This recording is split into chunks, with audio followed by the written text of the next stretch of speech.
नमस्कार, स्वागत छ शिवोहम प्रकाशनमा। नेपालमा पर्यटनको सम्भावना पुस्तकलाई श्रव्य रेकर्डिङ गर्ने क्रममा हामी अर्को श्रृङ्खलामा प्रवेश गरेका छौँ।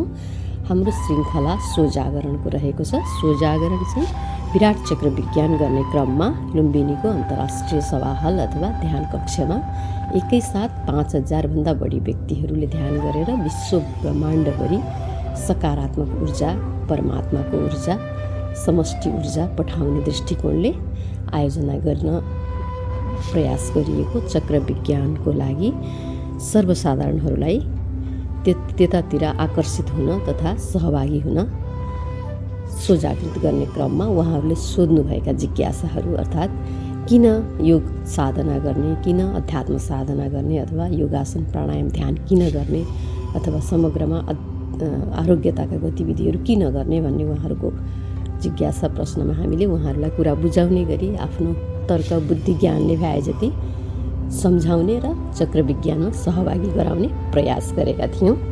उहाँहरूको यो प्रश्नमा किन साधना गर्ने आरोग्यताका गतिविधिहरू भन्ने जिज्ञासामा यसपटकको यो श्रृङ्खलाको हाम्रो जवाफ रहेको थियो।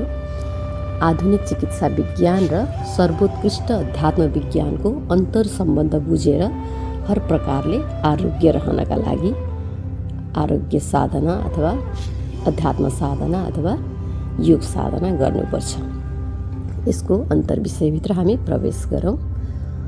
अध्यात्म विज्ञान आफैमा मानिसका शारीरिक, मानसिक तथा व्यवहारिक सबै किसिमका समस्याहरूको उपचार तथा समाधान गर्न सक्ने एक विराट चिकित्सा विज्ञान हो।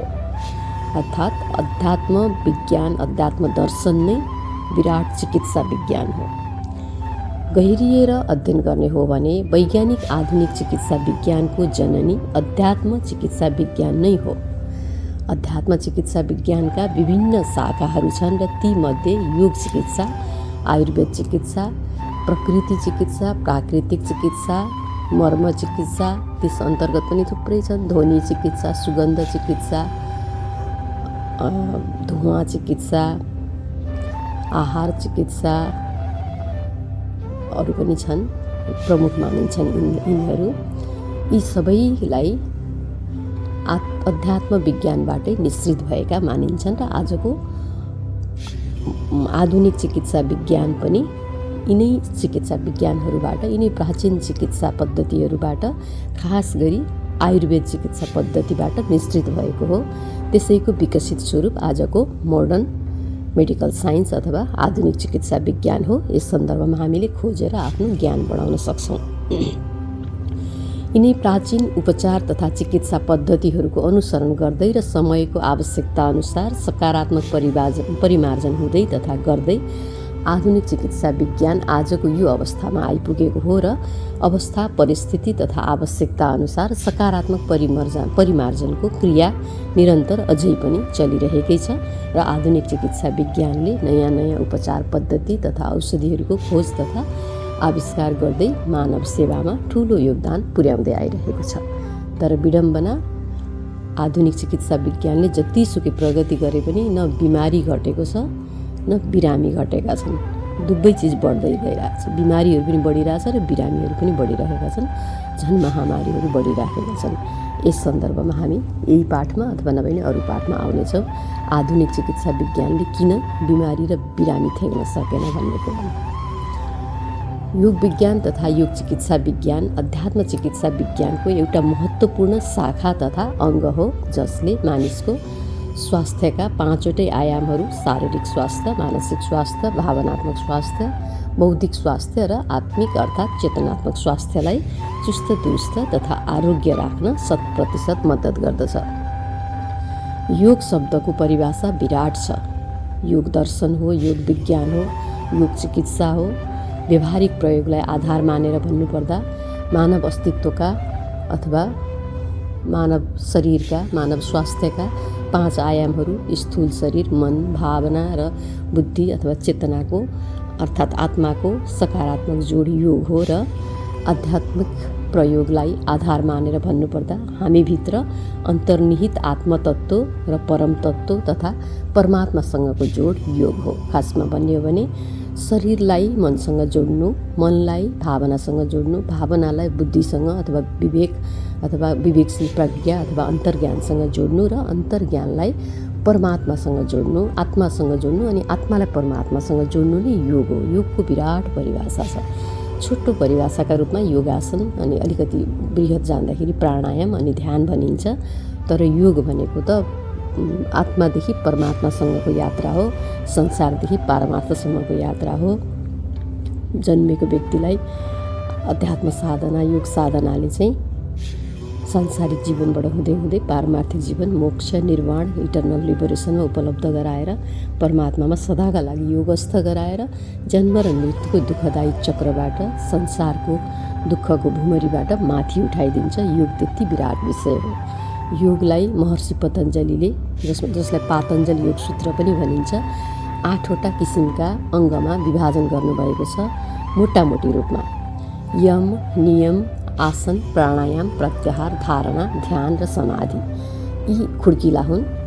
यसमा पनि यी सैद्धान्तिक साधना र व्यावहारिक साधना तथा प्रयोगात्मक अभ्यास गर्ने गरिन्छ। यी 8वटामा बहिरङ्ग र अन्तरङ्ग विभाजन गरिएको छ। 1 देखि 5 सम्म बहिरङ्ग अन्तर्गत पर्दछन्, जो शरीरभन्दा बाहिर, मनभन्दा बाहिर गरिन्छ प्राय। र धारणा, ध्यान र समाधि पछाडिका 3टालाई अन्तरङ्ग भनिन्छ। त्यो चाहिँ आफैभित्र प्रवेश गरेर, आफूभित्रको अन्तर्यात्रा गरेर, आफैलाई हेरेर, आफ्नो विचार, बुद्धि, आफ्ना आनी बानी सबैलाई हेरेर गरिने क्रिया तथा अवस्था हो।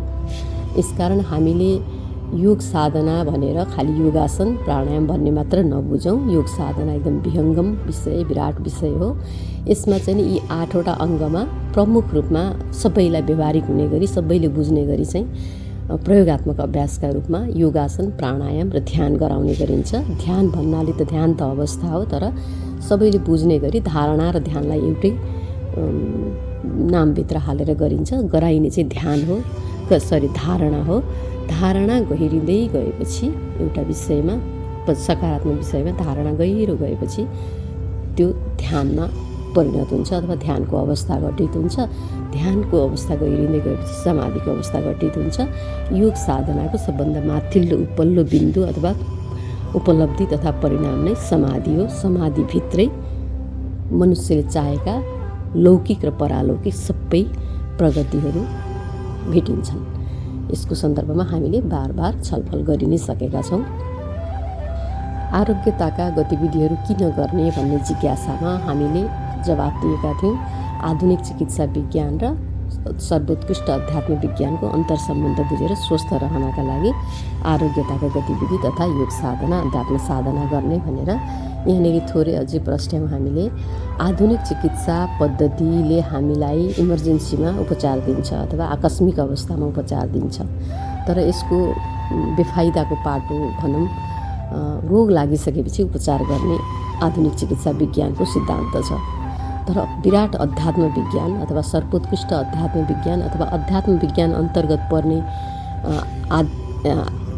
आरोग्यका गतिविधिहरू, योग साधना, ध्यान साधनाहरू, प्रकृति चिकित्सा, प्राकृतिक चिकित्सा, आयुर्वेद चिकित्सा, आहार विहार विज्ञानको सन्तुलन, जीवनशैली, जीवन सुधार्ने सद्विचार, सत्कर्म, सद्वचनहरू, निस्वार्थ भावहरू, प्रेमहरू, सेवा, करुणा, दया, यी सबै कुराहरू चाहिँ हाम्रो अध्यात्म विज्ञानको ज्ञान विज्ञान अथवा दर्शन हो।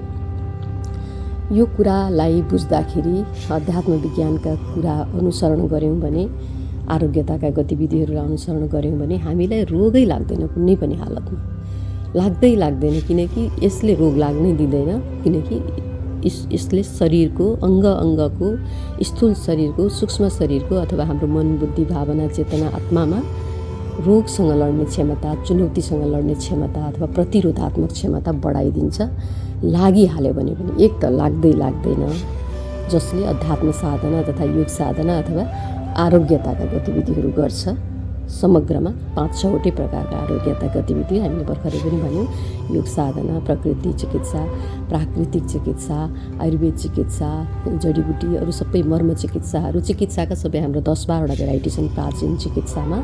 अनि जीवनशैली विज्ञान सुधार्ने, सत्कर्महरू गर्ने, अध्यात्मका पञ्चामृतहरूलाई अनुसरण गर्ने, आफ्नो जीवनमा सद्विचार, सत्कर्म, योगासन, प्राणायाम, ध्यान, पञ्चामृत अन्तर्गत पर्छ अध्यात्मको। यो सबै अनुसरण गर्ने व्यक्तिलाई कुनै पनि चुनौती, पीडा, रोग आउँदैन शरीरमा, मनमा, भावनामा, चेतनामा, बुद्धिमा अथवा स्थूल शरीरमा र सूक्ष्म शरीरमा। आयो भने पनि सहजै त्यसबाट बाहिर निस्किन अथवा त्यसलाई प्रतिरक्षा प्रणालीको माध्यमबाट पराजित गरेर आफू त्यो समस्याबाट बाहिर निस्किन सक्छ। तर योग चिकित्साले दिने यस प्रकारको फाइदा, अध्यात्म चिकित्साले दिने यस प्रकारको फाइदा, आरोग्यका गतिविधिहरूले दिने यस प्रकारको फाइदा आधुनिक चिकित्सा पद्धतिले तथा आधुनिक मनोवैज्ञानिक चिकित्सा पद्धतिले दिँदैन। किनकि यिनीहरू रोग लागिसकेपछि उपचार गर्ने भन्ने सिद्धान्तमा आधारित छन्। अनि यिनीहरूका अतिरिक्त प्रभावहरू, साइड इफेक्टहरू अत्यन्तै धेरै छन्। एउटा रोगको उपचार गर्न लाग्यो, यसले दिएको औषधि तथा थेरापीको कारण शरीरमा अरू प्रकारका रोग लाग्छन्। अनि बिरामी चाहिँ नै झन् बिरामी, झन् अशक्त, झन् प्रतिरक्षा प्रणाली कमजोर हुँदै हुँदै गएर रोगको घर बन्छ उसको शरीर, उसको मन, उसको भावना, चेतना, बुद्धि। र त्यो मान्छे सही किसिमले उँभो लाग्न सक्छ भन्ने हुँदैन। किनकि आधुनिक चिकित्सा पद्धति अन्तर्गतका अथवा मनोचिकित्सा पद्धति अन्तर्गतका औषधि, थेरापीहरूले चाहिँ मनुष्यको शरीरमा, मनमा, चेतनामा, सूक्ष्म शरीरमा, स्थूल शरीरमा भएका रोगहरूलाई दबाउँछ, भित्रै दबाउँछ। औषधि दिएर, सर्जरी गरेर अथवा थेरापीहरू दिएर भित्र दबाइदिने काम गर्छ, नामै दबाई खुवाउँछ, दबाउने काम गर्छ। तर आरोग्यका गतिविधि अन्तर्गत आरोग्य पनि स्वयंमै चिकित्सा हो, अध्यात्म चिकित्सा, योग चिकित्साका गतिविधिहरूले मानिसको शरीरबाट सबै विकारहरू निकालिदिन्छ, स्थूल शरीरबाट पनि, सूक्ष्म शरीरबाट पनि। अनि ती विकारहरू फेरि फर्केर आउँदैनन्, आइहालेछन् भने पनि त्यो पुरानो जस्तो प्रभाव पार्दैनन्, आफै निको हुन्छन् अथवा सहजै निको गर्न अथवा सहजै त्यसबाट छुटकारा पाउन सकिन्छ। यसकारण हामीले आफ्नो शरीरलाई, आफ्नो जीवनलाई सरल, सहज, सफल, शान्त, एकाग्र, आनन्दमय बनाउनलाई हामीले अनिवार्य रूपमा अध्यात्म विज्ञान अन्तर्गतको आरोग्यताका गतिविधिहरू, योग साधना, ध्यान साधना गर्नुपर्ने हुन्छ। तब मात्रै हामी हाम्रो जीवन आरोग्यमय र पूर्णताले भरिएको बनाउन सक्छौँ। यदि हामीले आरोग्यताका गतिविधि गरेनौँ भने हामी बाध्य भएर आधुनिक चिकित्साको उपचार पद्धतिमा जानुपर्छ। त्यो उपचार पद्धतिले हामीलाई सधैँ उपचार गराइराख्ने बनाइदिन्छ, एकदम नियमित अस्पतालको ग्राहक अथवा के भन्ने, उनीहरूलाई आम्दानीको स्रोत हामी बनिराख्छौँ। यस कारणले हामीले आध्यात्मिक साधना नै गरौँ, आरोग्य चिकित्साका विधिहरू नै गरौँ। गाह्रो पनि छैन, खर्च पनि लाग्दैन, समय पनि लाग्दैन, मात्र सङ्कल्प चाहियो। आफ्नो विचारमा बनाउनु पर्यो कि आरोग्य चिकित्साको गतिविधिहरू आधुनिक चिकित्सा गतिविधिभन्दा राम्रा हुन्। केही लागेन, मैले सकिनँ भने मात्रै म आधुनिक चिकित्साको सुविधा लिन जान्छु, सेवा लिन जान्छु। नभए म आरोग्यताबाटै आफूलाई आरोग्यताका गतिविधिबाट भने आफूलाई स्वस्थ, स्वच्छ, सन्तुलित, व्यवस्थित राख्छु भन्ने खालको हामीले बुझ्नुपर्छ, सङ्कल्प गर्नुपर्छ। हामीले सबैतिर हेर्न सक्छौँ, योग साधना, आरोग्यता गतिविधि गर्ने व्यक्तिहरू कति चुस्त दुरुस्त छन्, कति सक्रिय छन्, कति व्यक्तित्व कति राम्रो छ उनीहरूको। तर आरोग्यताका गतिविधि नगर्नेहरूले शरीरमा रोग सुरु गराएर, रोग पालेर, एकदम भयानक रोगहरू आफूले भोगेर, अरूलाई सारेर, अरूलाई दुःख दिएर बाँचिरहेको हामी देख्न सक्छौँ। यसकारण आरोग्यताका गतिविधिहरू गर्न अत्यन्तै जरुरी छ। हामी अझै अगाडि बढौँ। आरोग्यताका गतिविधि अन्तर्गत हामी कसरी गर्ने त? के कुरालाई हामीले बढी प्राथमिकता दिने, के कुराहरू बुझ्ने सैद्धान्तिक रूपमा, के कुराहरू बुझ्ने व्यावहारिक अथवा प्रयोगात्मक अभ्यासको रूपमा, त्यस सन्दर्भमा थोरै चर्चा गरौँ। हामी अष्टाङ्ग योगका संक्षिप्त नियमहरूलाई अथवा यिनका अन्तर्विषयहरूलाई। सुरुमा यम र नियम। यम सामाजिक अनुशासन हो, जस अन्तर्गत मानिसले आफूभन्दा बाहिरका चिजवस्तु, मानिस, प्राणीहरूलाई कस्तो व्यवहार गर्ने, कस्तो बोली वचन गर्ने भन्ने कुरा सिकाउँदछ यमको सिद्धान्तले। यम 5 प्रकारका रहेका छन्: अहिंसा, सत्य, अस्तेय, ब्रह्मचर्य, अपरिग्रह। हिंसा नगर, अहिंसाको नीति अपनाऊ आफूले अरूप्रति। सत्य बोल, असत्य नबोल, अरूको नोक्सान नगर, असत्यले आफैलाई हानि गर्छ, अर्कोलाई पनि हानि गर्छ। अस्तेय चोरीको काम नगर। चोरीको काम भनेको वस्तु चिज पैसा चोर्नु मात्रै होइन, आफ्नो कर्तव्य पालन नगर्नु पनि चोर्नु हो। त्यसले हामीलाई प्राश्चित अथवा अवसादमा लान्छ। यसकारण चोरीको काम कहिले पनि गर्नु हुँदैन। क्षणिक मजाको लागि हामीले चोरीको काम गरे पनि अन्ततोगत त्यसले हामीलाई एकदम रिग्रेसनमा लान्छ, पश्चातापमा लान्छ, अपराध बोधमा लान्छ र हाम्रो ऊर्जा घटाइदिन्छ। हाम्रो स्वस्थ रहने, आरोग्य रहने, चुस्त दुरुस्त रहने, ऊर्जाशील जाँगरिलो रहने क्षमता घटाइदिन्छ। कहिलेकाहीँ त यस्तो अवस्थाले आत्महत्यासम्म पनि पुर्याउँछ, विक्षिप्तता, हिंसा, घर छोड्ने, सम्बन्ध बिग्रिनेसम्म पुर्याउँछ। त्यसै गरी ब्रह्मचर्य अर्को यम रहेको छ। ब्रह्मचर्यलाई अलिकति नराम्रो किसिमले परिभाषा गरिन्छ अहिलेको बुझाइमा। यौन गतिविधिबाट अलग रहनुलाई भन्ने गरिन्छ, तर ब्रह्मचर्यको वास्तविक शास्त्रीय परिभाषा, सनातन आध्यात्मिक परिभाषा चाहिँ ब्रह्मचर्य भनेको चाहिँ कुनै पनि आसक्ति, भोगको आसक्ति, खानेकुराको, पहिरनको, कहीँ जाने, कसैप्रति अति प्रेम, कसैप्रति अति घृणा, त्यो के पनि नगर। सम्यक तटस्थ बन। सबै चिजप्रति चाहिँ आफूलाई जति चाहिने हो आवश्यकता, आफ्नो जीवनको लागि, बाँच्नको लागि, सामान्य जीवन व्यतीत गर्नका लागि जति चिज जुन चाहिन्छ, यौनकै कुरा होस्, साथीभाइका कुरा होस्, खाने कुरा होस्, सम्पत्ति जोड्ने कुरा होस्, कहीँ घुम्न जाने कुरा होस्, कसैसँग बोल्ने कुरा होस्, पेसा व्यवसाय कमाउने कुरा होस्, सबैमा चाहिँ ब्रह्मचर्य अपनाऊ। ब्रह्मको जस्तो आचार अपनाऊ ब्रह्मचर्य। किनकि ब्रह्म भनेको परमात्मा, ईश्वर भगवान, उसले कसैलाई पनि हानि नोक्सानी गर्ने आचरण हुँदैन। उसको सबैलाई उत्तिकै समान व्यवहार गर्छ।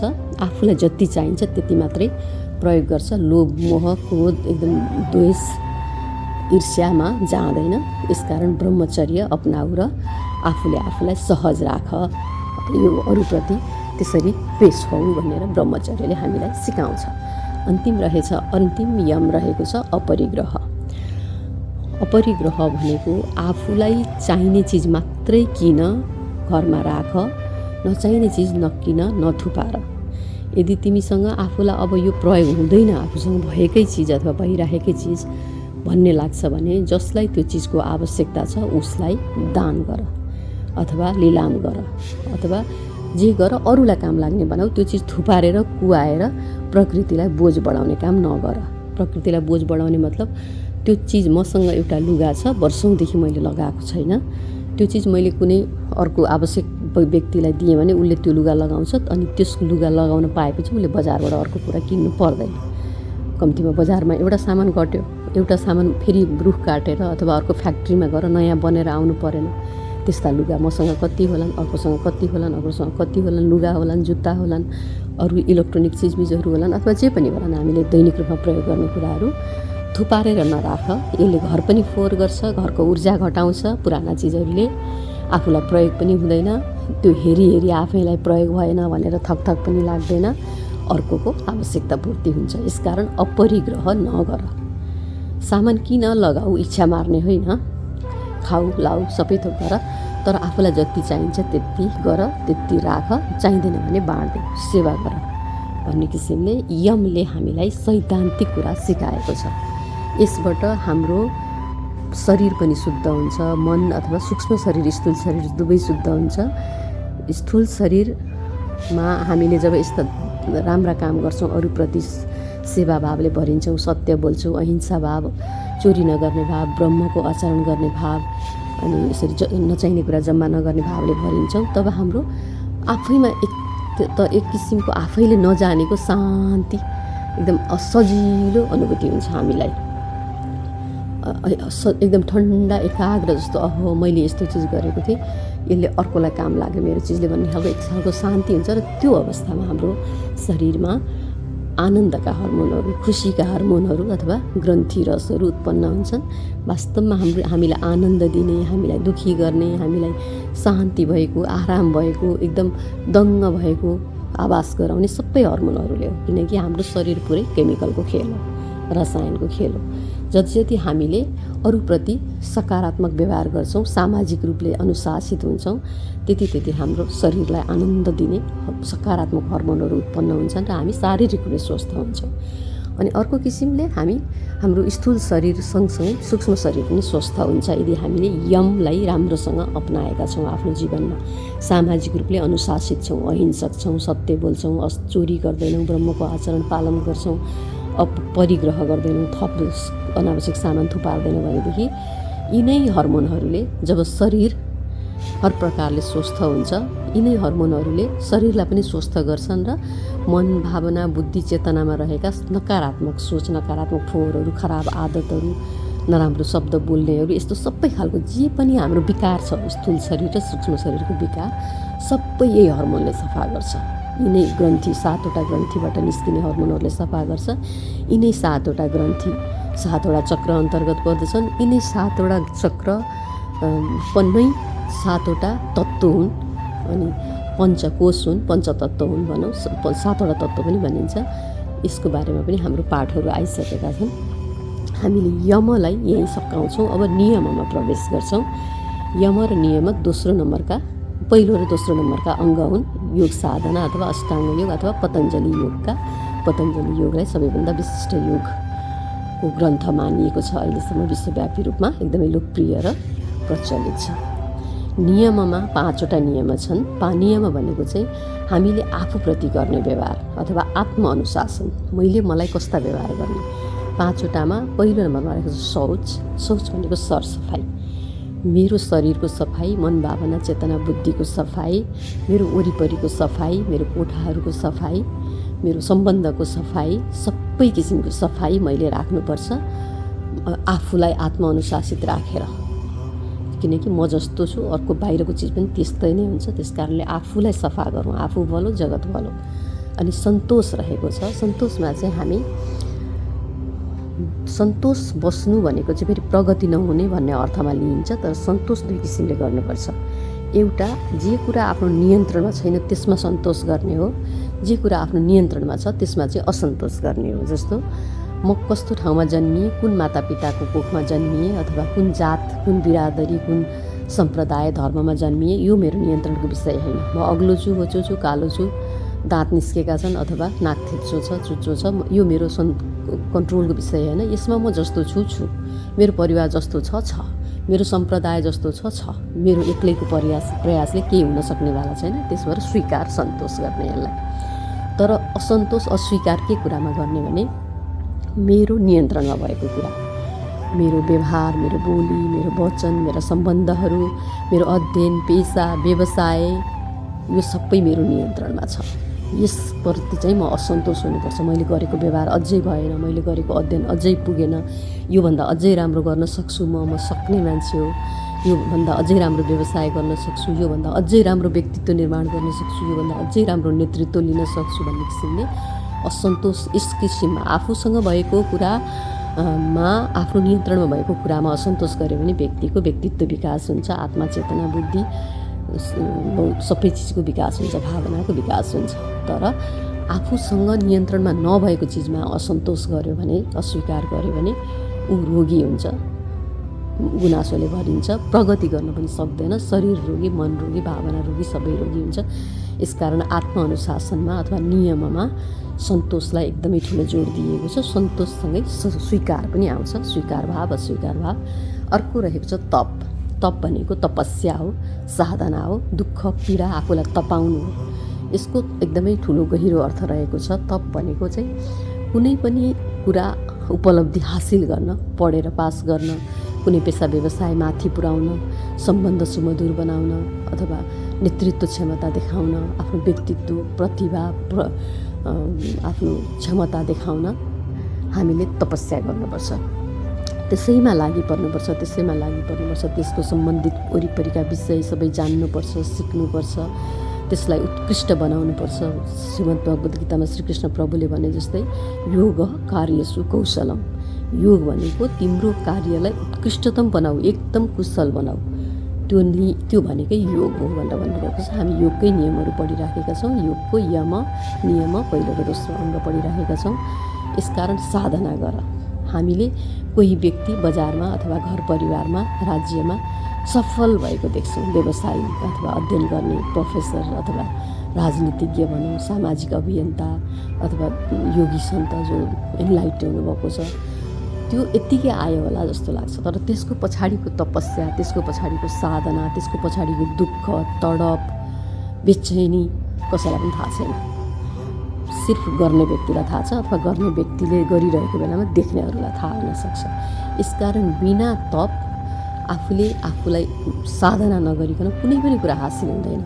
भयो भने पनि त्यो कुराको मतलब हुँदैन, माया हुँदैन, त्यसको मूल्य हुँदैन। यसकारण तप यति जरुरी छ। तिमीले कुनै पनि कुरा जीवनमा आफैले हासिल गर, तपस्या गरेर आफ्नै मेहनतबाट हासिल गर, तब मात्रै आत्मसन्तुष्टि मिल्छ। नभए अरूले कमाइदिएको, अरूले दिएको, उपहार दिएको, खैरातमा आएको सम्पत्ति अथवा मान सम्मान अथवा सर्टिफिकेट अथवा जे पनि आउन सक्छ, आजकल त जे पनि आउँछ खैरातमा, त्यो चिजले हामीलाई आत्मसन्तुष्टि दिन सक्दैन। आफै तपस्या गर, आफै कमाऊ भन्ने तपको अर्थ रहेको छ। अर्को छ स्वाध्याय। यो अत्यन्तै महत्त्वपूर्ण विषय हो। स्वाध्याय गऱ्यौँ भने मात्रै हामीले आफूलाई जान्न सक्छौँ। स्व अध्याय भनेको चाहिँ स्व भनेको म, मेरो बारेमा, अध्याय भनेको चाहिँ अध्ययन गर्नु। स्व अध्याय दुई किसिमले गरिन्छ। एउटा आफूभित्र छिरेर अन्तर्यात्रा गरेर मेरो विचार कस्तो छ, म कस्तो प्रकारको व्यक्ति हुँ, मेरो आचरण कस्तो छ, मेरो बोली वचन कस्तो छ, त्यसले मलाई कति फाइदा तथा हानि गरेको छ, अरूलाई कति फाइदा तथा हानि गरेको छ भनेर आफूभित्र छिरेर गर्ने अध्ययन एउटा, जो अत्यन्तै महत्त्वपूर्ण हुन्छ। त्यो बिना हामीले आफूलाई चिन्नै सक्दैनौँ। आफ्नो शरीरलाई चिन्न सक्दैनौँ, आफ्नो मनलाई, आफ्नो स्वभावलाई, आफ्नो प्राकृतिक बुद्धिमत्ता अथवा नेचुरल इन्टेलिजेन्सलाई, वर्णलाई चिन्न सक्दैनौँ। अनि त्यो चिन्न सकेनौँ भने हामीले आफ्नो प्रगति गर्नै सक्दैनौँ। आफूलाई नचिनिकन, नथाहा पाइकन कुन बाटोमा लाने आफूलाई, आफ्नो लक्ष्य के जीवनको, योजना के जीवन। यसकारण स्वाध्याय जरुरी छ। एउटा अन्तरभित्र छिरेर गरिने स्वाध्याय, अनि अर्को चाहिँ आफूलाई आवश्यक पर्ने बाहिरका विषयहरूको अध्ययन, बाहिरी ज्ञानको अध्ययन। कानुन जान्नु पर्यो, सामाजिक नियम जान्नु पर्यो, राजनीतिक नियम जान्नु पर्यो, व्यवसायको नियम जान्नु पर्यो, विश्वविद्यालयको, स्कुलको अथवा विद्यालयहरूको नियम जान्नु पर्यो, बाटो हिँड्ने नियम जान्नु पर्यो। सबै कुरा बाहिरको जुन मलाई आवश्यकता छ त्यो नियम जानिनँ भने म यो समाजमा एडजस्ट हुन अथवा व्यवस्थित हुन सक्दिनँ, अरूको नजरमा राम्रो मान्छे हुन सक्दिनँ। यसकारण स्व अध्याय, आफूभित्रको अध्ययन र आफूलाई चाहिने बाहिरको अध्ययन गरेर हामी आफूप्रति अनुशासित हुन सक्छौँ, आफूलाई चरित्रवान बनाउन सक्छौँ। नियमले यसरी सिकाइरहेको छ। र अन्तिम रहेको छ नियमको ईश्वर प्रणिधान। ईश्वर प्रणिधान भनेको समर्पण भाव अथवा आस्था भाव हो। समर्पण र आस्था भन्दाखेरि खुट्टा पसार लम्पसार पनि भनिन्छ, तर त्यसरी बुझ्नु हुँदैन हामीले। यहाँ ईश्वर प्रणिधान भनेर ईश्वर भनेको चार हात खुट्टा गदा शङ्ख पद्म बोकेको ईश्वर भनेर हामीले नमानौँ, अस्तित्वलाई मानौँ, पञ्चतत्त्वलाई मानौँ। वास्तविक ईश्वर पञ्चतत्त्व नै हो। पञ्चतत्त्वमा पृथ्वी, जल, अग्नि, वायु, आकाश। आकाश परमात्मा हो, पुरुष हो, अनि त्यसपछि त्योभन्दा मुनिका अरू तत्त्व वायु, अग्नि, जल, पृथ्वी चाहिँ प्रकृति तत्त्व हो। हाम्रो शरीर पुरुष र प्रकृति मिलेर बनेको छ। हामी परमात्माको देखिने रूप प्रकृति हो, नदेखिने रूप पुरुष हो, नदेखिने रूप आकाश हो। आकाशलाई देख्न सक्दैनौँ, कुनै पनि पकडमा आउँदैन, आकाश खाली छ। तर आकाश तत्त्वभन्दा मुनिका अरू तत्त्वहरू, वायु तत्त्व पनि उपकरणको पकडमा आउँछ, अनुभवमा आउँछ हाम्रो। अग्नि तत्त्व पनि पकड र अनुभवमा आउँछ। जल तत्त्व र पृथ्वी तत्त्व त हामी टेकिरहेका, हिँडिरहेका, प्रयोग गरिरहेकै छौँ सबै कुरा देख्ने गरिकन। अग्नि तत्त्व भन्नाले सूर्यको ताप प्रकाश भन्ने बुझिन्छ यहाँनिर। आगोको दाउराको फायर अथवा आगो भन्ने होइन, त्यो पनि ऊर्जा हो, तर यहाँनिर चाहिँ सूर्य तेज भन्ने किसिमले बुझिन्छ। ईश्वर प्रणिधान भनेको यो यी चिजहरूप्रति समर्पित हौ, जसले तिमीलाई धारण गरेको छ, जसले तिमीलाई निर्माण गरेको छ, जसको बिना तिम्रो न आत्मा चेतनाको अस्तित्व छ, न तिम्रो भौतिक शरीरको अस्तित्व छ। पृथ्वी नभए तिम्रो शरीर यत्रो बन्दैन, जल नभए तिम्रो शरीर यसरी चल्दैन, अग्नि नभए तिमीले खाएकै पच्दैन, तिम्रो शरीरका भित्रका अष्टधातु प्रक्रिया मेटाबोलिजम क्याटाबोलिजम चल्दैन, वायु नभइकन श्वास प्रश्वासै चल्दैन, आकाश नभइकन मेरो मुभमेन्टै हुँदैन, मन नै चल्दैन, चेतना नै चल्दैन। यही पाँचवटा कुरा पञ्चतत्त्व ईश्वर हो। यसप्रति आस्थावान हौ, समर्पित हौ, यसैलाई आफ्नो शरीरमा सन्तुलित गर। तिमी नै यही हो, यही नै तिमी हो। यहाँ पाँच तत्त्वभन्दा उतिर परतिर के पनि छैन। आकाश तत्त्व परमात्मा हो, ईश्वर हो, पुरुष हो। बाँकी चारवटा तत्त्व प्रकृति हो अथवा आकाश तत्त्व शिव हो, बाँकी सब 4वटा तत्त्व शक्ति हो। जसरी बुझे पनि आकाश तत्त्व ऊर्जा हो, बाँकी 4वटा तत्त्व पदार्थ हो। आकाश तत्त्व म्याटर के अरे एनर्जी हो, अरू बाँकी 4वटा तत्त्व म्याटर हो। एनर्जी म्याटर, ऊर्जा पदार्थ, शिव शक्ति, प्रकृति पुरुष, यही नै हो हाम्रो बनावट। यसकारण यही 5वटा तत्त्वप्रति, यही ऊर्जा र म्याटर अथवा ऊर्जा प्रकृति र पुरुष अथवा एनर्जी र म्याटर, ऊर्जा र पदार्थप्रति समर्पित हो। त्यसैले तिम्रो जीवन चलेको छ, त्यसैले तिमी छौ। त्यो छैन भने तिमी पनि छैनौ। यो प्रति आस्थावान रह, किनभने यो हिसाबले त यहाँ नास्तिक भन्ने कोही पनि हुँदैन। सबैले श्वास फेरेको छ, सबैले पृथ्वीमा हिँडेको छ, सबैले पृथ्वीमा उजेको खाएको छ, सबैले पानी पिउँछ। शरीरमै 70% पानी छ, मस्तिष्कमै 85% पानी छ। सूर्य नभइकन, सूर्यको प्रकाश नभइकन हाम्रो पाचन क्रिया चल्दैन, जठराग्नि चल्दैन, अनि श्वास प्रश्वास चल्दैन। वायु नभइकन, आकाश नभइकन हाम्रो मन चेतनै चल्दैन। भनेपछि यही तत्त्वप्रति प्रणिधान हो, समर्पित हो। यही नै तिमी हो, तिमी नै यही हो, यही नै ईश्वर हो, यही नै परमात्मा हो, यही नै ओमकार हो, यही नै ब्रह्माण्ड अस्तित्व, सुपर कन्सियस, सुप्रिम कन्सियस, श्रेष्ठ चेतना, परम चेतना, महासागर, चेतनाको महासागर सबै यही हो। हामीले उत्कृष्ट माथि, सबैभन्दा माथिको चिज जे मान्छौँ, जहाँ मोक्ष गरेर भएर जाने भन्छौँ, त्यही तत्त्व हो। यसकारण यो प्रति आस्थावान हो, प्रणिधान हो भनेर नियमले हामीलाई यो सैद्धान्तिक ज्ञान सिकाएको छ। यमले सामाजिक अनुशासन सिकायो, नियमले आत्मअनुशासन सिकायो। यम र नियमको आधारमा हामीले आफ्नो जीवनको बाटो तय गर्न सक्छौँ। यो क्रिया आधुनिक समाजको, आधुनिक चिकित्सा विज्ञान, आधुनिक मनोचिकित्सा विज्ञानले सिकाउँदैन। केवल अध्यात्म विज्ञानले सिकाउँछ। केवल योग विज्ञानले अथवा आरोग्यताका गतिविधिहरूमा यी कुराहरू सिक्नमा पाइन्छ। हामीलाई योग साधनाका अङ्गहरूले सिकाउँछ। योग साधना अध्यात्मको विषय हो, यो सबै आरोग्यताका गतिविधिहरू हुन्। यसकारण हामीले यम र नियमलाई आफ्नो जीवनमा अनुसरण गर्नुपर्छ।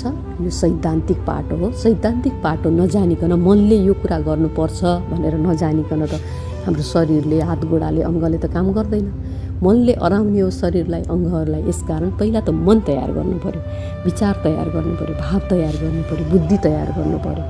अनि त्यसपछि बल्ल हामी यी कुरालाई व्यवहारमा उतार्न सक्छौँ र स्थूल शरीरलाई सहज गराउन सक्छौँ, स्वस्थ गराउन सक्छौँ, सूक्ष्म शरीरलाई सहज गराउन सक्छौँ, स्वस्थ गराउन सक्छौँ। यसकारण हामीले आरोग्यताका गतिविधि अथवा योग साधना, अध्यात्म साधना गर्नु अनिवार्य छ।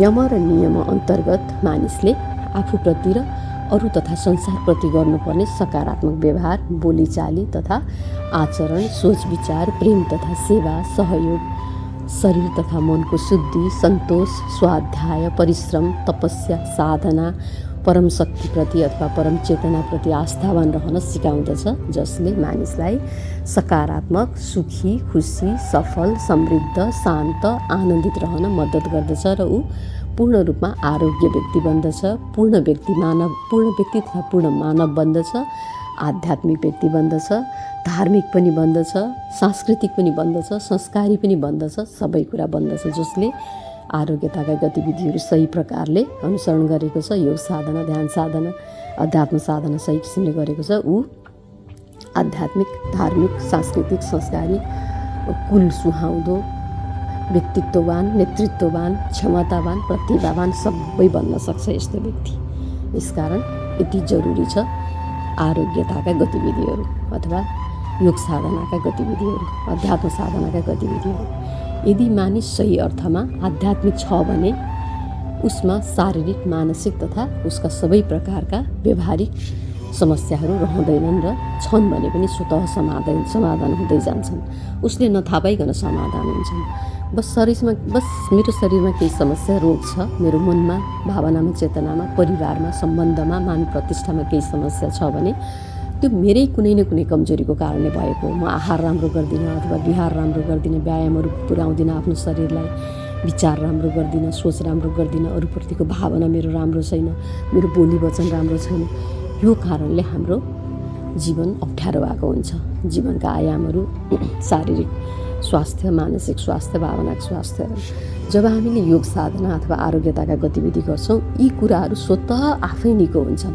आफै व्यवस्थित हुन्छन्। हामीले कुन बेलामा के भयो भनेर जान्नु पनि पर्दैन, एकदम यसको लागि यो गर्छु त्यसका लागि त्यो गर्छु भन्नु पनि पर्दैन। मात्र दिनमा 1 देखि 1.5 घन्टा समय विभाजन गरेर केही समय योगासन, केही समय प्राणायाम र केही समय धारणा ध्यान गऱ्यौँ भने यी सबै स्थूल शरीरका समस्या, शारीरिक मानसिक शरीरका समस्या अनि त्यसपछि जीवनका सबै अव्यवस्थाहरू आफै तय हुन्छन्। यसकारण हामीले आध्यात्मिक गतिविधि अथवा योगासनका गतिविधि अथवा आरोग्यताका गतिविधि अनिवार्य रूपमा गर्नुपर्छ आफ्नो जीवनलाई, स्वास्थ्यलाई, शरीरलाई हर प्रकारले व्यवस्थित र विकसित राख्नका लागि। अब हामी आसनमा प्रवेश गरौँ। तेस्रो अङ्ग हो यम नियम, पछि आसन छ, छोटकरीमा गर्छौँ। योगका आसनहरूको नियमित अभ्यास तथा व्यायामले अथवा योग अभ्यासले मानिसको स्थूल शरीर चुस्त दुरुस्त तथा स्वस्थ राख्न मद्दत गर्दछ। बाहिरी अङ्ग भित्री अङ्ग सबैलाई स्वस्थ राख्न मद्दत गर्दछ। हामीले योगासन गरेर शरीर तन्काउँदा, शरीर हल्लाउँदा, मांसपेशीहरूलाई थर्काइदिँदा हामीलाई स्वास्थ्य लाभ हुन्छ। भित्र भएका समस्याहरू, विकारहरू, फोहोरहरू स्थूल शरीरका सबै बाहिर जान्छन् र हामी स्वस्थ हुन्छौँ। हर्मोनहरू राम्ररी उत्पादन हुन थाल्छन्, भित्र भएका जकडनहरू सबै खुल्न थाल्छन्, रगत सफा हुन्छ, नसामा कोलेस्ट्रोल टिजी जमेको भए सफा हुन्छ, रगतमा टिजी भए सफा हुन्छ, किडनीमा फोहोर भए, पत्थरी भए सफा हुन्छ, गल ब्ल्याडर अथवा कलेजोमा भएका फ्याटी लिभरहरूको समस्याहरू सबै सफा हुन्छ। हामीले योग साधना आफ्नो शरीर उमेर अवस्था अनुसार पुग्ने गरी गऱ्यौँ भने सफा हुन्छ, अटोमेटिक सफा हुन्छ। हामीले जान्नु पर्दैन, जस व्यायाम गरिदिए पुग्छ। योग साधनामा उठेर गर्ने व्यायाम छन्, बसेर गर्ने व्यायाम छन्, गोब्टो परेर गर्ने व्यायाम छन्, त्यसै गरी उतानो पल्टेर गर्ने व्यायामहरू छन्। त्यो सबैलाई मिलाइ गर्नुपर्छ। कदम चाल व्यायाम छन्, शरीर हात गोडा चलाउने, शरीर खुलाउने व्यायाम छन्, जोर्नीहरू खुलाउने। त्यसै गरी श्वास चाल व्यायामहरू छन्, श्वास र शरीरलाई एकैचोटि चलाउने।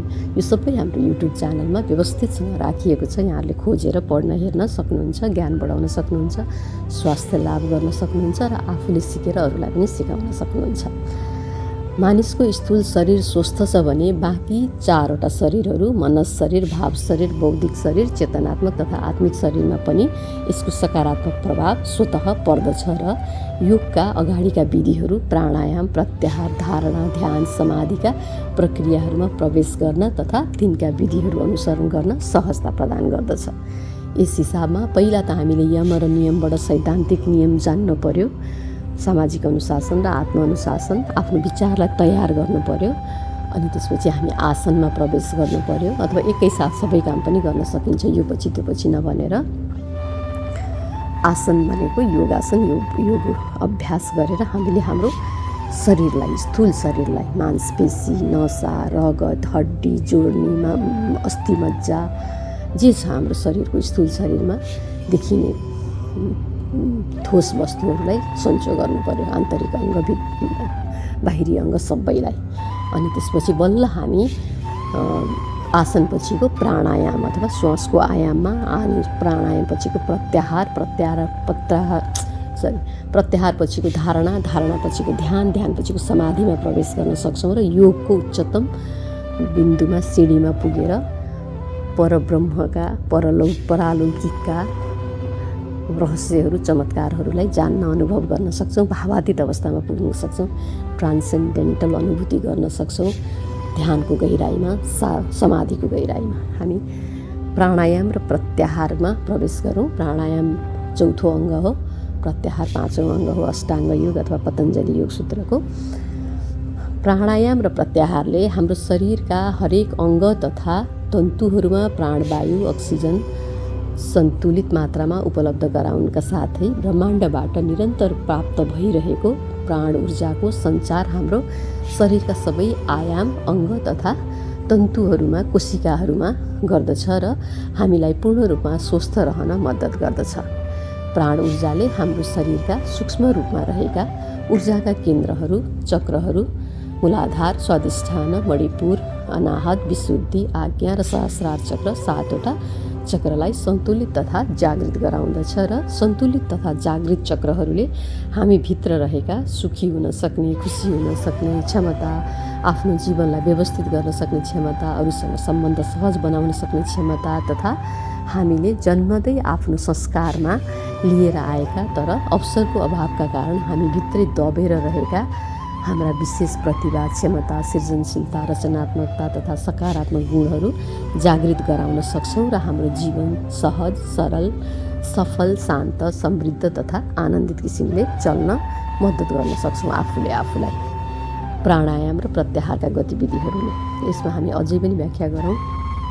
प्राणायाम भनेको प्राणको आयाम, प्राण भनेको श्वास होइन, श्वाससँग जे चिज भित्र प्रवेश गर्छ त्यो चाहिँ प्राण हो, त्यो चाहिँ औषधि हो।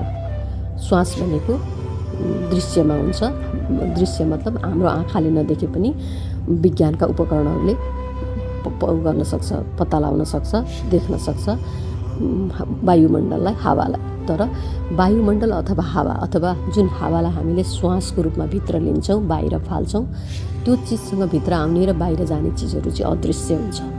एउटा हावासँग अथवा श्वास प्रश्वाससँग अक्सिजन जान्छ, अक्सिजन दृश्यमा हुन्छ, अनि प्राण ऊर्जा जान्छ, प्राण ऊर्जा अदृश्यमा हुन्छ। प्राण ऊर्जा नै परमात्माको ऊर्जा हो। परमात्मा आफू पनि निराकार छ, उसले हामीलाई प्रवाह गर्ने उसको तत्त्व पनि निराकारै हुन्छ।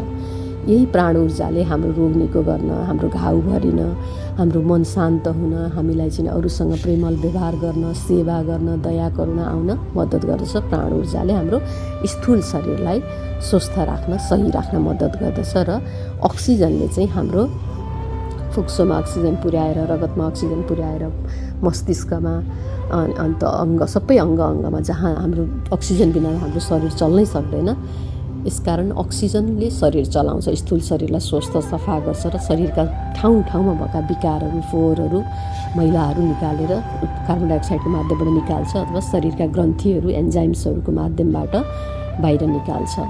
फोहोर, दिसा पिसाब, पसिना, कचरा, सिङ्गान आदिबाट बाहिर निकाल्छ। त्यसै गरी एन्डोक्राइन ग्रन्थीहरूले पनि हाम्रो फोहोरहरू बाहिर निकाल्छन्। प्राणको आयामसँग जाने अक्सिजन र प्राण ऊर्जाले हाम्रो स्थूल शरीर र सूक्ष्म शरीरलाई सफा गर्छन्। यसरी हामी आरोग्य बन्न सक्छौँ दुवै किसिमले, स्थूल शरीर र सूक्ष्म शरीर दुवै, शारीरिक शरीर र हाम्रो मन, बुद्धि, भावना, चेतनाको सफाइ हुन्छ प्राणायामले। अनि आन्तरिक अङ्गहरू, स्थूल अङ्गहरूलाई पनि प्राणायामले मद्दत गर्छ। भित्रका हाम्रा किडनी, लिभर, पेन्क्रियाज, फोक्सो, कलेजोहरूलाई, मस्तिष्कलाई, ज्ञान इन्द्रियहरूलाई तेज बनाउन, vagus nerve, parasympathetic nerve, sympathetic nerve, artery, भेनहरू सबैलाई मद्दत गर्छ प्राणायामले। प्राणायामको माध्यमबाट आएको अक्सिजन र प्राण ऊर्जाले। यस सम्बन्धी हामी पढेर अझै पनि ज्ञान बढाउन सक्छौँ। जब हामी प्राणायामको माध्यमबाट हाम्रो शरीरका सबै आयामहरू, स्वास्थ्यका सबै आयामहरूमा आरोग्य हुन्छौँ, तब हामीलाई प्रत्याहारमा छिर्न सजिलो हुन्छ। प्रत्याहार भनेको चाहिँ हाम्रो 5वटा ज्ञान इन्द्रिय, 5वटा कर्म इन्द्रिय र एउटा मन, अदृश्य इन्द्रिय। 10वटा देखिने स्थूल इन्द्रिय हुन्, एउटा चाहिँ अदृश्य इन्द्रिय हो मन। मनले नै 10वटा इन्द्रियहरूलाई चलाइरहेको हुन्छ। मन आँखाबाट प्रकट हुन्छ, के हेर्न मन लाग्यो त्यो हेर्न गइदिन्छ आँखा। मन मुखबाट, शब्दबाट प्रकट हुन्छ, जिब्रोबाट के बोल्न मन लागेको छ मनलाई त्यो कुरो जिब्रोले बोलिदिन्छ, कानले सुनिदिन्छ, नाकले सुगन्ध लिइदिन्छ, छालाले अनुभव गरिदिन्छ। मन ज्ञान इन्द्रियहरूबाट, कर्म इन्द्रियहरूबाट प्रकट हुन्छ। यसकारण यो मन भन्ने चिज अत्यन्तै ठुलो छ। मनले हाम्रो स्थूल शरीर र सूक्ष्म शरीरलाई जोड्छ अथवा जीव र आत्मालाई जोड्छ। पुल हो मन खासमा। मन भौतिक वस्तु पनि हो, अदृश्य अभौतिक वस्तु पनि हो। जब मन शरीरका अङ्गहरूसँग जोडिन्छ तब भौतिक बन्छ। जब मन हाम्रो इन्द्रिय अतीत भएर हाम्रो परम चेतनासँग जोडिन्छ तब मन अदृश्य हुन्छ, अभौतिक हुन्छ। यो मनलाई हामीले आफ्नो बसमा राख्न सक्यौँ भने मात्रै हाम्रो इन्द्रियहरूले सही काम गर्छन्।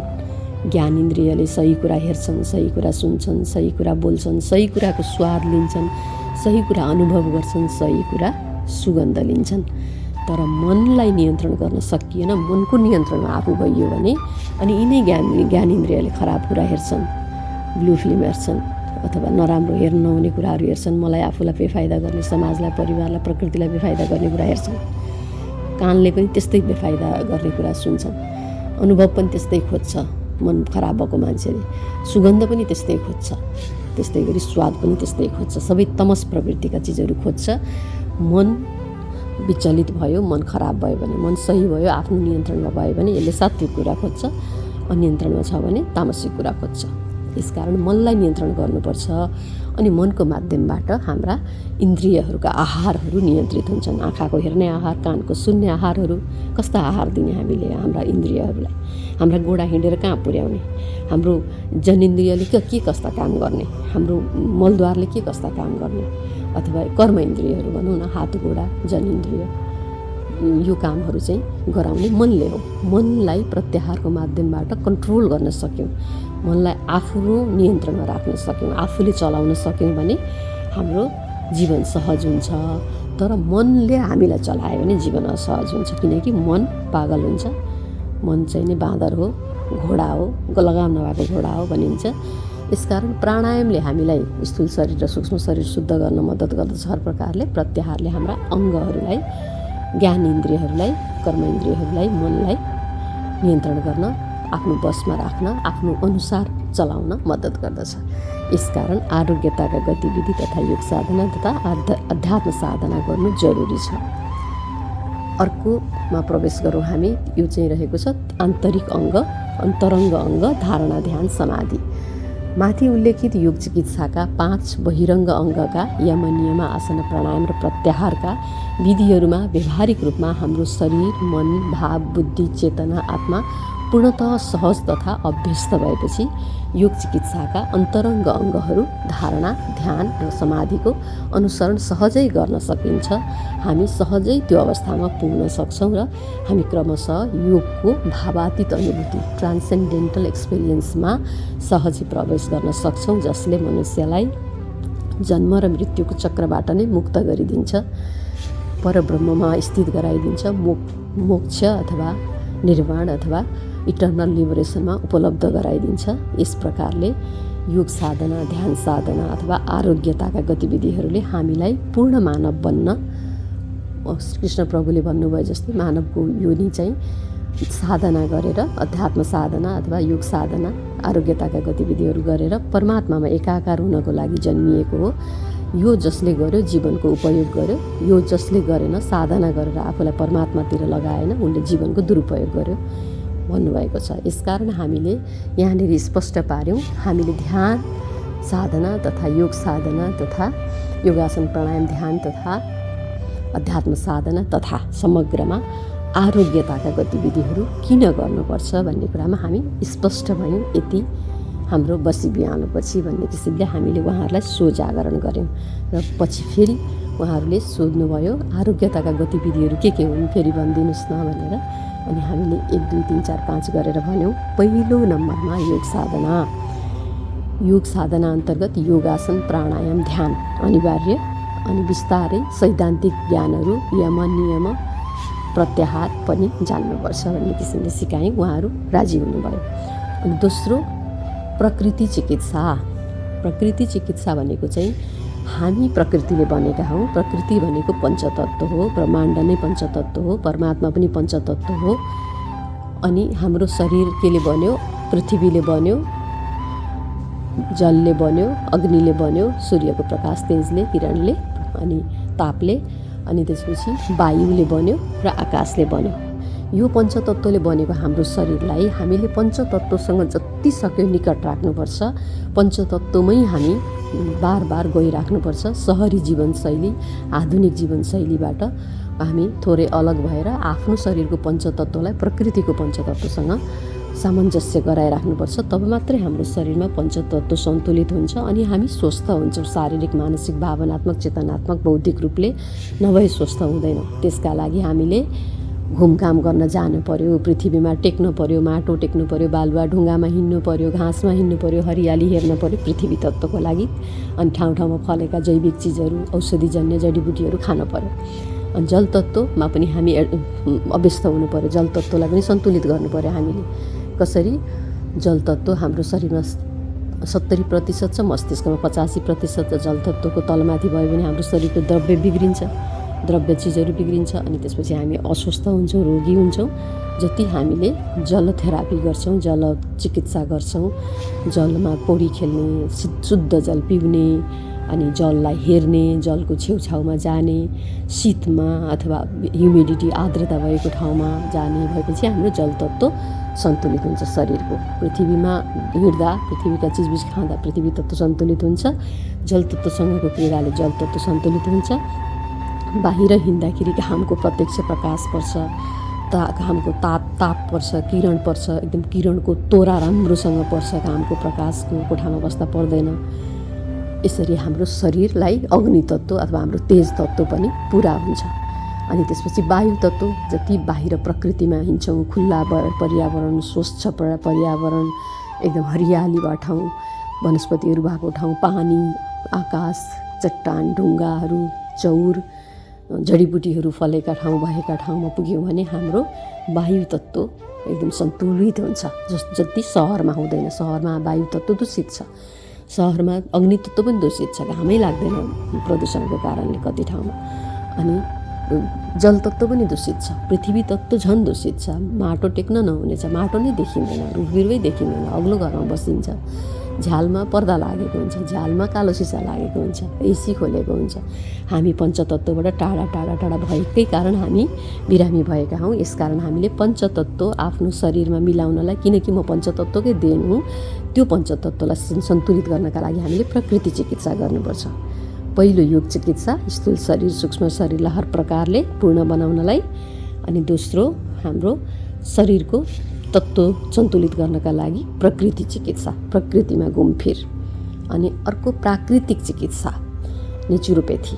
यो चाहिँ हामीले आहार चिकित्सा गरेर, माटो चिकित्सा गरेर, गोबर चिकित्सा गरेर, अथवा कुनै विशेष प्रकारको जडीबुटी चिकित्सा गरेर, अथवा तातो पानीमा नुहाएर, मालिस गरेर, अनेक खालका चिजहरू, अब स्वास्थ्यको लागि दल्ने चिज, खाने चिज, कति समय कहाँ कस्तो ठाउँमा बस्ने भन्ने यस्ता कुराहरू प्राकृतिक चिकित्सामा धेरै छन्। कुन कुन चिज खाएर भन्ने कुराहरू। यसकारण हामीले तेस्रो नम्बरमा प्राकृतिक चिकित्सा गर्नुपर्छ। पहिलो योग साधना, योग चिकित्सा, दोस्रो प्रकृति चिकित्सा, तेस्रो प्राकृतिक चिकित्सा, चौथो आयुर्वेद चिकित्सा। यो सबै गर्दा गर्दै पनि हाम्रो शरीर असन्तुलित भयो, केही बिमारी देखियो, पीडा भयो भनेदेखि हामी प्राकृतिक चिकित्सा लगायत आयुर्वेद चिकित्साका जडीबुटी थेरापीहरू, औषधिहरू, झोल पिउने चिजहरू अथवा अरू किसिमका सर्जरीहरू सबै कुरा छ। विष काट्ने औषधि पनि छ। यो लगायत आधुनिक चिकित्सा पद्धतिमा भएका सबै 8 प्रकारका वार्डहरू, जस्तै सर्जरी वार्ड, बालबच्चा वार्ड, अनि केमो वार्ड हुन्छ नि, एक्सरे वार्डहरू सबै हाम्रो आयुर्वेदिक चिकित्सामै छ र त्यसैबाट निश्चित भएको यो आधुनिक चिकित्सा पद्धतिमा यो सबै किसिमका सेवाहरू हामीले आयुर्वेद चिकित्साबाट लिन सक्छौँ। यसपछि हाम्रो अझै त्यसबाट पनि हामीलाई अझै सहज हुनलाई हाम्रो जीवनशैली व्यवस्थापन गर्नुपर्छ। यसमा चाहिँ खास गरिकन 5औं नम्बरको कुरा जीवनशैली व्यवस्थापन, जस्तो हामीले आहार, विहार र विचारलाई शुद्ध गर्नु पर्यो। किनभने हामीले योगासन अनि प्राकृतिक चिकित्सा, प्रकृति चिकित्सा, आयुर्वेद चिकित्सा मात्रै गरेर पुग्दैन। हामीले आहारबाट हामी बाँचेका हुन्छौँ। अन्न पानीको शरीर हो। हाम्रो शरीरको प्रकृति अनुसार, हामी बसेको भूगोलको प्रकृति अनुसार सबै थोक मिलाएर हामीले आहार गऱ्यौँ। दिन, घन्टा, बिहान, साँझ, दिउँसो, अथवा कुन खानेकुरा, गरुङ्गो खानेकुरा, हलुङ्गो खानेकुरा सबै मिलाएर खान सक्यौँ। आहारको सन्तुलन मिलायौँ भने हामी स्वस्थ हुन्छौँ। त्यसै गरी विहार, हाम्रो शरीरलाई व्यायामको आवश्यकता पर्दछ। खाना खाएपछि खानाबाट आउने ऊर्जालाई हामीले पचाउनुपर्छ। शारीरिक कामको माध्यमले, मानसिक कामको माध्यमले अथवा अरू किसिमले पचाउनुपर्छ। त्यसका लागि शरीर चल्नुपर्छ, मन चल्नुपर्छ, विहार गर्नु पर्यो, अथवा योगासन, ध्यानहरू, प्राणायामहरू गर्नु पर्यो हाम्रो ऊर्जा व्यवस्थित गर्नको लागि। आहारको ऊर्जा व्यवस्थित गर्नको लागि, शरीरको ऊर्जा व्यवस्थित गर्नको लागि। अनि विचार, आहार र विहार, विचार मिलाएर मात्रै पनि हुँदैन, विचार मिलाउनु अत्यन्तै जरुरी हुन्छ। विचार सकारात्मक हुनुपर्छ। सबैप्रति सेवाभाव, प्रेम भाव, मैत्री भाव, श्रद्धा भावले भरिनुपर्छ। अनि मात्र विचार सफा भयो भने मात्रै आहारले पनि काम गर्छ, विहारले पनि काम गर्छ, योग साधनाले काम गर्छ, प्रकृति चिकित्साले काम गर्छ, प्राकृतिक चिकित्साले काम गर्छ, अनि आयुर्वेद चिकित्साले काम गर्छ। जीवनशैली सही हुन्छ, तर विचार सही छैन भने यो कुनै चिकित्साले पनि काम गर्दैन। विचार सही छैन भने मान्छे खुसी हुनै सक्दैन, अरूसँग सामञ्जस्य गर्नै सक्दैन, खानै सक्दैन, खाएको पचाउनै सक्दैन। विचारले सबै कुरा असर गर्छ, किनकि विचारबाट नै सबै सबै जीवनका अव्यवस्था, विकृति, अस्तव्यस्तताहरू सुरु हुने हुन्। यस कारणले आहार विहार र त्यो दुइटैभन्दा पनि अथवा यहाँभन्दा माथि व्यवस्थित गर्नुपर्छ भनिएका सबै चिकित्सा पद्धति तथा जीवन व्यवस्थापनका पद्धतिहरूमा विचार सबैभन्दा महत्त्वपूर्ण मानिन्छ। किनकि विचारै मनुष्य हो, जस्तो विचार गर्छ ऊ त्यस्तै नै बन्छ। स्वामी विवेकानन्दले भन्नुभयो जस्तै, जस्तो विचार त्यस्तै मन, जस्तो मन त्यस्तै व्यवहार, जस्तो व्यवहार त्यस्तै आचरण, जस्तो आचरण त्यस्तै चरित्र, अनि त्यस्तै व्यक्तित्व त्यस्तै भाग्य भनेर भन्नुभएको छ। विचारले नै सबै कुरा बनाउने भएर विचार शुद्ध हुनुपर्छ। अनि यस लगायत पनि आरोग्यताका गतिविधिहरूमा हामीले थाहा पाउनुपर्ने चिकित्सा पद्धतिहरू थुप्रै छन्। हाम्रो प्राचीन चिकित्सा पद्धतिमा आयुर्वेद चिकित्सा, प्रकृति चिकित्सा, प्राकृतिक चिकित्सा, योग चिकित्सा अथवा आध्यात्मिक चिकित्सा त भन्यौँ हामीले। तर त्योभन्दा पनि तल ध्वनि चिकित्सा छ, मर्म चिकित्सा छ, मालिस चिकित्सा छ, अनि धुवा चिकित्सा छ, सुगन्ध चिकित्सा छ, आहार चिकित्सा भइहाल्यो, हामीले भर्खरै भन्यौँ। यो धेरै कुरा जान्नुपर्छ। तर प्रमुख रूपमा हामीले योग चिकित्सा गऱ्यौँ, प्रकृति चिकित्सा गऱ्यौँ भनेदेखि नै हाम्रो आरोग्यताको गतिविधि समग्र त्यसैमा परिहाल्छ। त्यो योग चिकित्सा र प्रकृति चिकित्सा गर्ने बित्तिकै अथवा हामीले योगको माध्यमबाट योगासन प्राणायाम ध्यान गरेर शरीर स्थूल र सूक्ष्म शरीरलाई ठिक गर्ने बित्तिकै, प्रकृति चिकित्सा गरेर प्रकृतिमा घुमघाम गरेर प्रकृतिबाट मनोरञ्जन लिएर हाम्रो शरीरलाई ठिक गर्ने बित्तिकै त्योभन्दा मुनिका चिकित्साहरू त्यति जरुरी नै पर्दैन। त्यसैमा हामी पूर्ण आरोग्य हुन्छौँ, पूर्ण स्वस्थ हुन्छौँ, एकदम मन एकाग्र हुन्छ, शान्त हुन्छ, धैर्य हुन्छ, बुद्धि सफा हुन्छ, तेज हुन्छ, चेतना जागृत हुन्छ, साक्षी वर्तमान भावमा रहन सक्ने, बुद्धि एकदम तेजिलो विवेकशील हुन्छ, अन्तर्ज्ञानले भरिएको व्यक्ति एकदम योग साधना र प्रकृतिको घुमफिर सैर गऱ्यो भने मात्रै पनि पुगिहाल्छ आरोग्यताको गतिविधिमा। तर आवश्यक पऱ्यो भने अरू पनि गर्नुपर्छ। यस कारणले हामीले आरोग्यताका गतिविधिहरू गर्नुपर्छ, सबैले अनिवार्य रूपमा।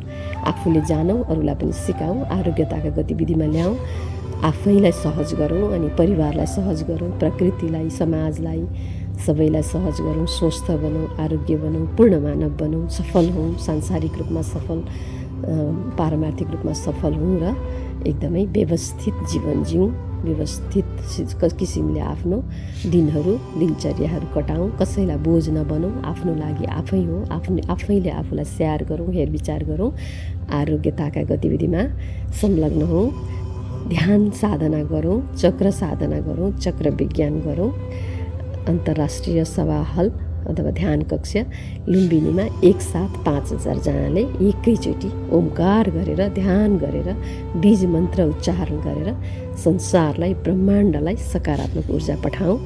यसकारण चक्र विज्ञानमा जाउँ, विराट चक्र विज्ञानमा सहयोगी बनौँ भनेर यस किसिमले हामीले स्वजागरण गरायौँ आम जनसाधारणहरूलाई। उहाँहरू जानुभयो, भाग लिनुभयो, 5000भन्दा बढीजनाले एकसाथ साधना गऱ्यौँ। विराट चक्र विज्ञानको विराट योजना, विराट महत्त्वाकांक्षा सफल पनि भयो, एकदम सुफल भयो। त्यसपछिका कार्यक्रमहरू पनि एकदम राम्रा भए, आध्यात्मिक गतिविधि एकदम राम्रो भइरहेको छ नेपालमा। पछिल्लो चरणमा झन् प्रगति भइरहेको छ, आरोग्यताका गतिविधिहरू एकदम राम्रो भइरहेको छ। सरकारले पनि स्वामित्व लिइराखेको छ, नयाँ नयाँ नीतिहरू बनिराखेका छन् आरोग्यताको विषयमा। विश्वमा लाने अब हामीले, नेपाल त आरोग्य भूमि हो, योग भूमि हो, गुरु भूमि हो, यसले विश्वलाई दिन सक्छ, विश्वबाट लिने मात्र होइन भन्ने किसिमले हामीले स्वजागरण गऱ्यौँ। यो स्वजागरणको पाठलाई हामी यही सम्पन्न गर्दैछौँ। अर्को भागमा अर्को स्वजागरणको पाठ लिएर आउनेछौँ। त्यतिन्जेलसम्मको लागि हरि ओम, धन्यवाद, शिवोहम।